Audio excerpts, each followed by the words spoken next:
শাওণ মাহ চলি আছে আৰু আপুনিও চাগে শিৱ মন্দিৰলৈ গৈছে।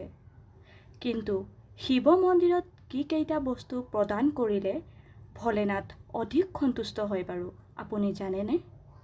জানি থ'ব। প্ৰথমতে হৈছে ধতুৰা আৰু বেলপাত। এই দুটা বস্তু প্ৰদান কৰিলে ভোলেনাথ অতি প্ৰসন্ন হয় আৰু ভক্তৰ মনোকামনা পূৰণ কৰে। আৰু 2 নম্বৰতে হৈছে লাজুকী বন। লাজুকী বন যিটো চুই দিলেই মৰহি যায়। লাজুকী বন শিৱলিংগত প্ৰদান কৰিলে জীৱনত চলি থকা দুখ কষ্টসমূহ নাইকিয়া হয়।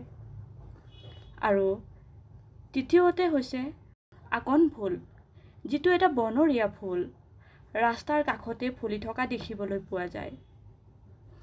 আকনৰ ফুল প্ৰদান কৰিলেও ভোলেনাথ অধিক সন্তুষ্ট হয় আৰু জীৱনত সুখ সমৃদ্ধিৰ বৃদ্ধি কৰে। শিৱলিংগত তুলসী দিব নাপায় বুলি কোৱা হয়। ৰঙা ৰঙৰ ফুল শিৱলিংগত প্ৰদান নকৰিব। হালধীয়া আৰু বগা ফুল ভোলেনাথৰ অতি প্ৰিয় হয়। ওম নমঃ শিৱায়।